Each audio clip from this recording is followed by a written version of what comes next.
மீடிவி தமிழ் செய்திகள். முதலில் தலைப்புச் செய்திகள். இலங்கைக்கு தொடர்ந்தும் ஆதரவு அளிப்பதாக சர்வதேச நாணய நிதியம் உறுதி. 21 பிரதான நீர்த்தேக்கங்கள் வான் பாய்வதாக அறிவிப்பு. பெசிலின் வீட்டுக்குள் நுழைந்த மாணவர்கள் மெல்வானையில் பரபரப்பு. ஆபத்தாகும் அடுத்த 48 மணி நேரம் சுமார் 3500 பேரை பாதித்த அனர்த்தம். மூடப்பட்ட வீதிகள். நாட்டின் கடற்றொழில் திட்டங்களுக்கு உதவ ஜப்பான் தயார். களியாட்ட நிகழ்வுகளை ஒதுக்கி வைத்து முள்ளிவாய்க்காலில் படுகொலையை நினைவு கூறுங்கள். தாயக செயலணி அழைப்பு. தொடரும் சீரற்ற வானிலை 8 மாவட்டங்களுக்கு கடும் பாதிப்பு. கபில சந்திரசேகரவின் மரணம் வெளியாகியுள்ள புதிய தகவல். 2.5 ஆண்டுகளுக்கு பின் ரூபாயின் பெறுமதியில் கடும் சரிவு. சீனாவிலிருந்து ட்ரம்ப் வெளியிட்டுள்ள அறிவிப்பு. ஈரானில் மீண்டும் தாக்குதல். தொடர்பான விரிவான செய்திகள். இலங்கையின் பொருளாதார ஸ்திரத்தன்மை மற்றும் பொருளாதார மீட்சிகளுக்கான முயற்சிகளுக்கு தொடர்ந்து முழுமையான ஆதரவை வழங்குவதாக சர்வதேச நாணய நிதியம் மீண்டும் உறுதிப்படுத்தியுள்ளது. நேற்று நடைபெற்ற ஊடகவியலாளர் சந்திப்பின் போது சர்வதேச நாணய நிதியத்தின் தொடர்பாடல் பணிப்பாளர் ஜூலி சொசோக் குறிப்பிடுகையில், அண்மை காலங்களில் இலங்கை பெரும் பொருளாதார அழுத்தத்தை ஏற்படுத்திய 2 பாரிய அதிர்ச்சிகளை எதிர்கொண்டுள்ளதாக தெரிவித்துள்ளார். அவற்றில் முதலாவது டித்வா புயல் என்றும், இது இலங்கையின் பொருளாதார நடவடிக்கைகளில் பெரும் பாதிப்பை ஏற்படுத்திய ஒரு இயற்கை அனர்த்தம் என்றும் அவர் சுட்டிக்காட்டினார். இரண்டாவதாக அதிர்ச்சியாக மத்திய கிழக்கு போரின் தொடர்ச்சியான தாக்கம் பற்றி அவர் சுட்டிக்காட்டியிருந்தார். இவ்வாறான சவால்களுக்கு மத்தியிலும் இலங்கையின் மக்களும் பொருளாதாரமும் விதிவிலக்கான மீளெழும் திறனை வெளிப்படுத்தியுள்ளதாக சொசோக் கூறியுள்ளார். சர்வதேச நாணய நிதியத்தின் ஆதரவுடன் முன்னெடுக்கப்பட்டு வரும் சீர்திருத்த வேலை திட்டத்தின் கீழான நடவடிக்கைகள் தற்போது பலன் அளிக்க தொடங்கியுள்ளதாகவும் அவர் சுட்டிக்காட்டியுள்ளார். அதிகாரிகளின் வலுவான அர்ப்பணிப்பு காரணமாக இலங்கையின் பொருளாதார சீர்பாடு மேம்பட்டு வருவதாகவும் அவர் குறிப்பிட்டுள்ளார். மேலும் இலங்கை அதிகாரிகளுடன் நெருக்கமாக பணியாற்றி வருவதுடன் எதிர்காலத்தில் வழங்கக்கூடிய ஆதரவுகள் குறித்து தீர்மானிக்கப்படும் என்றும், இலங்கைக்கு ஆதரவு அளிப்பதில் சர்வதேச நாணய நிதியம் தொடர்ந்தும் உறுதியுடன் இருப்பதாகவும் ஜூலி கோசக் வலியுறுத்தியுள்ளார்.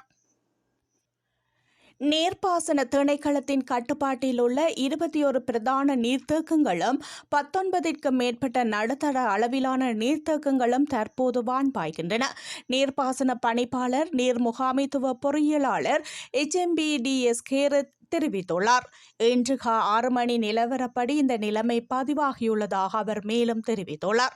அனுராதபுரம் மாவட்டம் ராஜாங்கனி, நாச்சிதுவ மற்றும் ஜான் ஓயார் நீர்த்தேக்கமும், பதுளை மாவட்டத்தில் அம்பேவல நீர்த்தேக்கமும், ஹம்பாந்தோட்டை மாவட்டத்தில் லுணுகம்பெர திசவாவி, வீரவில ஜோதவாவி, வெலகிர நீர்த்தேக்கமும், குருநாகல் மாவட்டத்தில் அம்பலகொகவாவி, உஸ்கெல, சியங்கலமுவ, மெதியாய, மாகல்ல மற்றும் தெதுரு ஓயா நீர்த்தேக்கமும், கண்டி மாவட்டத்தில் நாளந்தா மற்றும் வாடிமெல்ல நீர்த்தேக்கங்களும், மொனராகலை மாவட்டத்தில் கதனபல மற்றும் அலிகொட நீர்த்தேக்கமும், புத்தளம் மாவட்டத்தில் இகினிமிட்டிய மற்றும் தப்போவ நீர்த்தேக்கங்களும், மன்னார் மாவட்டத்தில் யோதவாவியும் வான் பாய்கின்றன.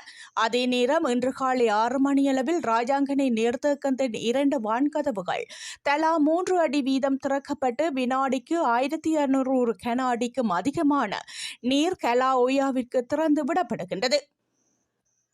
ஸ்ரீலங்கா பொதுஜன பெரமுனவின் முன்னாள் தேசிய அமைப்பாளர் பெசில் ராஜபக்சவின் மெல்வானை வீட்டிற்குள் நுழைந்து அனைத்து பல்கலைக்கழக மாணவர் ஒன்றியத்தினர் நேற்று அதிரடியான முற்றுகை போராட்டம் ஒன்றை முன்னெடுத்திருந்தனர். கம்பகா மெல்வானை பகுதியில் 16 ஏக்கர் நிலப்பரப்பில் அமைந்துள்ள இந்த பிரமாண்டமான சொகுசு இல்லம் மற்றும் காணி கடந்த காலங்களில் பெசில் ராஜபக்சவின் நிதியில் நிர்மாணிக்கப்பட்டதாக கூறி நிதி மோசடி விசாரணை பிரிவினரால் வழக்கு தொடரப்பட்டிருந்தது.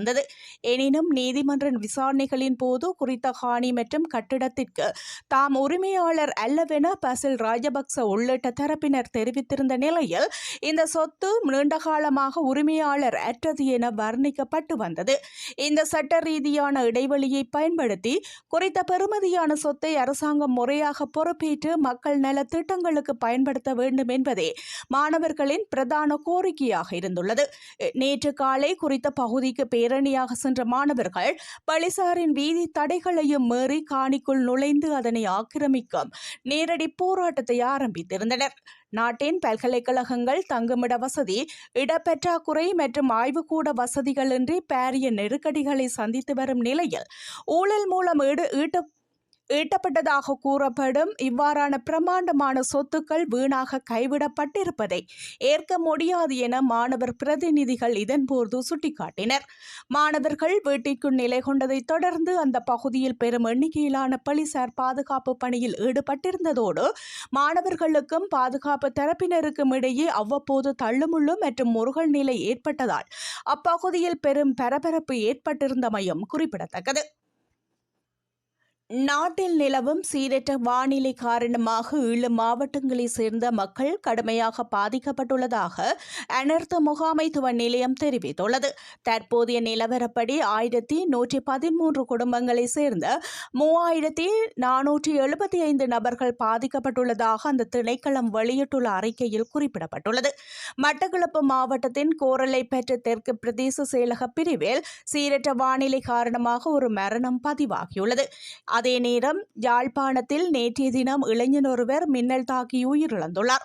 சுழிபுரம் சுழிபுரத்தை சேர்ந்த அண்ணாதுரை வின்சன் என்ற 20 வயதுடைய இளைஞரே இவ்வாறு உயிரிழந்துள்ளார். குறித்த இளைஞன் வயலில் வேலை செய்து கொண்டிருக்கும் போது அவர் மீது மின்னல் தாக்கியுள்ளது. மேலும் 7 மாவட்டங்களில் உள்ள 35 பிரதேச செயலக பிரிவுகளில் பாதிப்புகள் ஏற்பட்டுள்ளதோடு 489 குடும்பங்களைச் சேர்ந்த 1310 நபர்கள் 8 பாதுகாப்பு நிலையங்களில் தங்க வைக்கப்பட்டுள்ளனர். சுமார் 88 வீடுகள் பகுதியளவில் சேதமடைந்துள்ளதாக அனர்த்த முகாமைத்துவ நிலையம் குறிப்பிட்டுள்ளது. இலங்கையின் கடற்றொழில் அமைச்சினால் முன்னெடுக்கப்படவுள்ள நவீன தொழில்நுட்ப மற்றும் புத்தாக்க திட்டங்களுக்கு தேவையான அனைத்து ஒத்துழைப்புகளையும் வழங்க ஜப்பான் தயாராக இருப்பதாக இலங்கைக்கான ஜப்பான் தூதுவர் ஐசோமேட்டோ அகியோ தெரிவித்துள்ளார். ஜப்பான் தூதுவருக்கும் கடற்றொழில், நீரியல் மற்றும் கடல் வளங்கள் அமைச்சர் ராமலிங்கம் சந்திரசேகரருக்கும் இடையே தூதுவரின் உத்தியோகபூர்வ இல்லத்தில் இடம்பெற்ற சந்திப்பின் போதே அவர் இதனை குறிப்பிட்டுள்ளார். இந்த சந்திப்பில் ஜப்பான் அரசாங்கத்தினால் இலங்கைக்கு வழங்கப்பட்டு வரும் நிதி உதவி திட்டங்கள் மற்றும் அவற்றை மேலும் வலுப்படுத்துவது குறித்து அமைச்சர் விளக்கம் அளித்திருந்தார். கடற்றொழில் அமைச்சின் எதிர்கால இலக்குகள் மற்றும் இலங்கையின் கடல் வளங்களை வினைத்திறன் பயன்படுத்துவதற்கான திட்டங்கள் குறித்து அமைச்சர் தூதுவரிடம் எடுத்துரைத்திருந்தார். கடற்றொழில் துறையில் ஜப்பான் பெற்றுள்ள நவீன தொழில்நுட்ப முன்னேற்றங்களை இலங்கையிலும் அறிமுகப்படுத்துவது தொடர்பில் கவனம் செலுத்தப்பட்டிருந்தது. அமைச்சரின் விளக்கங்களை கேட்டறிந்த ஜப்பான் தூதுவர் இலங்கையின் கடற்றொழில் துறையை நவீனமயப்படுத்துவதற்கும் புதிய புத்தாட்டங்களை செயற்படுத்துவதற்கும் ஜப்பான் அரசாங்கம் எப்போதும் தயாராக இருப்பதாகவும் அதற்கான முழுமையான ஒத்துழைப்புகள் வழங்கப்படும் என்றும் உறுதியளித்திருந்தார். இலங்கைக்கும் ஜப்பானுக்கும் இடையிலான நீண்டகால நட்புறவை மேலும் வலுப்படுத்தும் நோக்கில் இந்த சந்திப்பு அமைந்திருந்தமையும் குறிப்பிடத்தக்கது. தமிழினத்தின் வலிசுமந்த பேரவள நினைவு வாரம் அனுஷ்டிக்கப்பட்டு வரும் இந்த வாரத்தில் களியாட்ட நிகழ்வுகளை ஒதுக்கி வைத்து முள்ளிவாய்க்கால் படுகொலையான மக்களுக்கு உணர்வுடன் அஞ்சலிக்க மக்கள் முன்வர வேண்டும் என தாயக சீலணி அழைப்பு விடுத்துள்ளது. யாழ் ஊடக அமையத்தில் நேற்று நடைபெற்ற ஊடக சந்திப்பில் இவ்வாறு அழைப்பு விடுத்த தாயக சீலணி ஈழத்தமிழினத்தின் இனப்படுகொலை நாளாகிய மே 18 முள்ளிவாய்க்கால் பேரவளத்தின் 17ஆம் ஆண்டு நினைவேந்தலை கடைபிடிக்கும் முகமாக 2009 இறுதி யுத்தத்தின் போது எமது தமிழ் மக்கள் கொத்து கொத்தாக கொன்று குவிக்கப்பட்டு இனப்படுகொலை நடத்தப்பட்டதன் நினைவாகவும் அக்கால பகுதியில் எமது மக்கள் பட்ட வேதனைகளை உணர்த்தும் விதமாகவும் தற்கால இளைய சமுதாயத்தினருக்கு எமது மக்கள் பட்ட துன்ப துயரங்களை கடத்தும் நோக்குடனும் எமது மக்கள் இறுதி யுத்த காலத்தில் தங்களை பட்டினி சாவில் இருந்து தற்காத்துக் கொள்ள அருந்திய உப்பில்லா கஞ்சியினை நினைவூட்டும் விதமாக அந்த கஞ்சியினை வடக்கு கிழக்கு தாயக மக்கள் அனைவரும் பருகி மக்களின் துயரில் ஒன்றுகளுக்கும் முள்ளிவாய்க்கால் கஞ்சி வாரம் 12/5/2026 தொடக்கம் 18/5/2026 வரை தாயக செயலணியின் ஏற்பாட்டில் வடக்கு கிழக்கு தாயக பகுதிகளில் முன்னெடுக்கப்பட்டு வருகின்றது. தமிழர் தாயக பகுதியான வடக்கு கிழக்கு பகுதிகளில் எமது மக்கள் இனப்படுகொலைக்கு உள்ளாக்கப்பட்ட பிரதேசங்களை மையப்படுத்தி நினைவு தூபிகள் அமைந்துள்ள இடங்கள் மற்றும் ஒவ்வொரு மாவட்டங்களினதும் முக்கிய பகுதிகளையும் உள்ளடக்கும் விதமாக இந்த முள்ளிவாய்க்கால் கஞ்சி வாரம் கடைபிடிக்கப்பட்டு வருகின்றது. தொடர்ந்து மே 18ஆம் தேதி வரை குறித்த நினைவேந்தல் கடைபிடிக்கப்பட உள்ளதுடன் இந்த காலப்பகுதியில் எமது தாயக மக்களும் உணர்வு பூர்வமாக கலந்து எமது இனம் எதிர்நோக்கிய பட்டினி போரின் துயரங்களில் பங்கெடுப்பதுடன் சிங்கள அரசு திட்டமிட்டு நடத்திய அந்த பட்டினி போரின் வழிகளை தற்கால இளையோருக்கும் உணர்த்த வேண்டிய கடப்பாடு அனைவருக்கும் உண்டு. மேலும் இக்கால பகுதிகளில் எமது மக்கள் தங்கள் பிரதேசங்களில் களியாட்ட நிகழ்வுகளை தவிர்ப்பதுடன் விளையாட்டு போட்டிகள் பொது நிகழ்வுகளையும் முழுமையாக தவிர்த்து பெரும் இனப்படுகொலைக்கு உள்ளாக்கப்பட்ட எமது மக்களை நினைவு கூறும் முள்ளிவாய்க்கால் நினைவு வாரத்தை உணர்வுபூர்வமாக கடைபிடிக்குமாறு அன்புரிமையுடன் வேண்டி நிற்கின்றோம். மாணவர் அமைப்புகள், மத தலைவர்கள், பாராளுமன்ற உறுப்பினர்கள், அரசியல் பிரமுகர்கள், உள்ளூராட்சி மன்ற பிரதிநிதிகள், சிவில் அமைப்புகளின் பிரதிநிதிகள், மனித உரிமை செயற்பாட்டாளர்கள், பொதுமக்கள் என இன உணர்வாளர்கள் அனைவரும் ஸ்ரீலங்கா அரசு தமிழினத்திற்கு எதிராக உணவையும் மருந்தையும் முழுமையாக தடுத்து திட்டமிட்டு இனப்படுகொலை செய்யப்பட்ட எமது மக்களை நினைவு கூறும் நிகழ்வுகளில் கலந்து கொண்டு உறவுகள் பட்ட துயரில் பங்கெடுக்குமாறு அழைப்பு விடுத்துள்ளமை குறிப்பிடத்தக்கது. சீரற்ற வானிலையால் நாட்டின் 8 மாவட்டங்களில் நிலவும் அனர்த்த நிலைமை காரணமாக பதிவான மரணங்களின் எண்ணிக்கை 2ஆக அதிகரித்துள்ளதாக அனர்த்த முகாமைத்துவ நிலையம் தெரிவித்துள்ளது. மட்டக்களப்பு மற்றும் யாழ்ப்பாணம் மாவட்டங்களிலேயே இந்த மரணங்கள் பதிவாகியுள்ளதாக அந்த நிலையம் குறிப்பிட்டுள்ளது.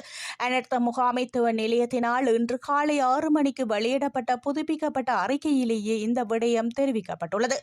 அதன்படி தொடரும் சீரற்ற வானிலை காரணமாக 8 மாவட்டங்களை சேர்ந்த 35 பிரதேச செயலக பிரிவுகளில் உள்ள 1113 குடும்பங்களை சேர்ந்த 3475 நபர்கள் இதுவரை பாதிக்கப்பட்டுள்ளனர். 2 இடைத்தங்கல் முகாம்களில் 104 பேர் தங்க வைக்கப்பட்டுள்ளதாக அனர்த்த முகாமைத்துவ நிலையம் மேலும் குறிப்பிட்டுள்ளது. மேலும் 88 வீடுகள் பகுதியளவில் சேதமடைந்துள்ளதாக அந்த நிலையம் கூறியுள்ளது. சீனாவிற்கு விஜயம் மேற்கொண்டுள்ள அமெரிக்க ஜனாதிபதி டொனால்ட் ட்ரம்ப் ஈரானுக்கு எதிரான தனது இராணுவ நடவடிக்கை இன்னும் முடிவுக்கு வரவில்லை என்பதை தொடரும் என்ற வாசகம் மூலம் சூசகமாக தெரிவித்துள்ளார். வெள்ளிக்கிழமை அதிகாலை பீஜிங்கில் இருந்து தனது ட்ரூத் சோஷியல் தளத்தில் அவர் இந்த விடயத்தை அறிவித்துள்ளார். அதில் சீன ஜனாதிபதி ஷி ஜின்பிங்குடனான சந்திப்பு மற்றும் அமெரிக்காவின் நிலைப்பாடு குறித்து நீண்ட விளக்கம் ஒன்றை அளித்துள்ள ட்ரம்ப் தனது 16 மாத கால ஆட்சியில் அமெரிக்கா அடைந்த பொருளாதார வளர்ச்சி மற்றும் வெனிசுலாவுடனான உறவு குறித்து பெரிதும் அடைந்துள்ளார். இந்த நிலையில் ஈரானில் இராணுவ வலிமையை சீர்குலைத்த நடவடிக்கை இன்னும் அடையவில்லை என்பதையும் அவர் அதில் கோடிட்டு காட்டியுள்ளார். தற்போது ஈரானுக்கும் அமெரிக்காவுக்கும் இடையே ஒரு பலமான போர் நிறுத்தம் நடைமுறையில் உள்ள சூழலில் ட்ரம்பின் இந்த கருத்து தாக்குதல் மீண்டும் தொடங்கப்படலாம் என்ற அச்சத்தை ஏற்படுத்தியுள்ளது. சீனாவிற்கு புறப்படுவதற்கு முன்னதாகவே ஈரானுடனான போர் நிறுத்த ஒப்பந்தம் மிகவும் மோசமான நிலையில் இருப்பதாக அவர் குறிப்பிட்டிருந்தார். இதேவேளை இப்பிரச்சினையில் முன்னேற்றம் ஏற்பட்டு வருவதாக துணை ஜனாதிபதி ஜே.டி. வான்ஸ் தெரிவித்திருந்த போதிலும் ட்ரம்பின் இந்த கருத்துக்கள் மத்திய கிழக்கு பிராந்தியத்தில் மீண்டும் பதற்றத்தை அதிகரித்துள்ளன.